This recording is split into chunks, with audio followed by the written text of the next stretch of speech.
So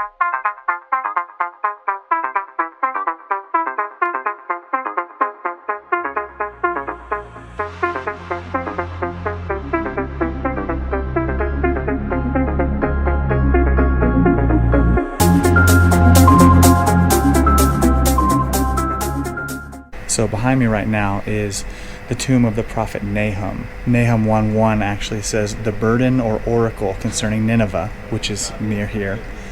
The book of the vision of Nahum of Elkosh. So I'm in the town of what is now called Alkosh, which is a very, very ancient town that is built layer upon layer. You can see on one hand you'll have more modern buildings, which you'll see in some of these images, and then all around me are these ancient places.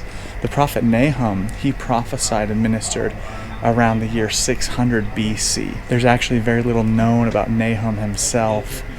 His book is short, and all that's really spoken about him is his prophecies against Assyria, as well as the fact that he was from this town here. Now, there are other places that claim to have been the location of Alkosh or where Nahum came from, but this is really the strongest case could be made for this tomb right here, for this location being the original place where he came from. It is very, very quiet in this town. Even though there's supposed to be a few thousand people, there are 500 Christian families here. You can barely hear anyone. We've walked through the streets. I have not heard one person. We saw one security guard for the tomb who came out and waved at us whenever we got here.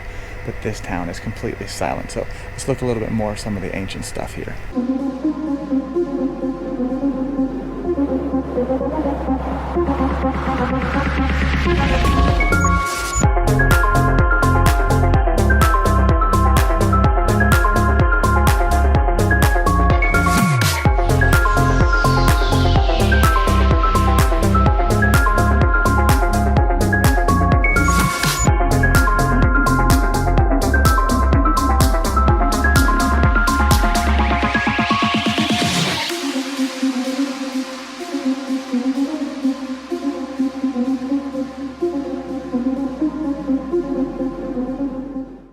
We aren't able to go inside the tomb at this time because the United States actually last year gave $500,000 for the renovation of this tomb, and so it's all under construction right now and all locked up, so we're not able to go inside, but this is what it looks like on the outside.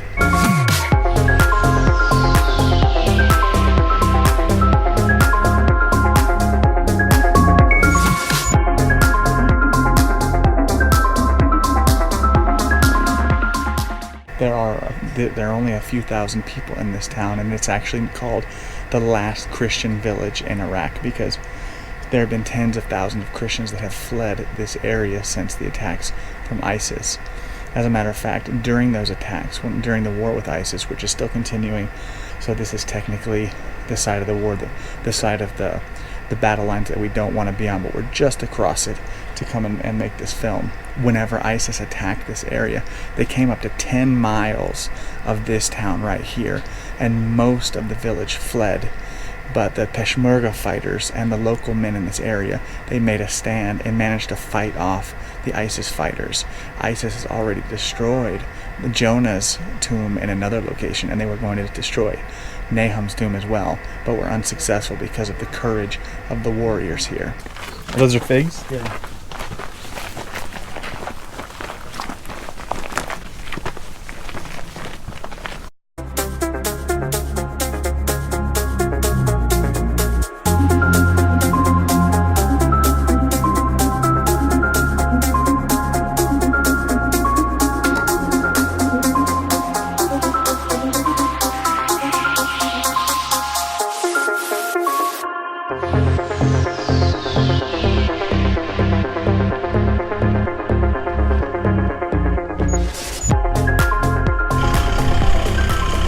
So behind me are the plains of Nineveh, and you can see there are a couple of villages, one over that way, and the other one is behind me. Whenever ISIS was invading and they were coming to just pushing forward, they actually made it to those two villages there, and it was the local men here in the Peshmerga forces that actually were able to go out and push them back on the Nineveh plains. So the two villages that you see, those places are actually still not safe for us to go. We have to go with a special guide and special permission to get into them. This is really where we are right now in Al-Qash. This is really the last safe place that we can go. We're right at the edge of where it's safe.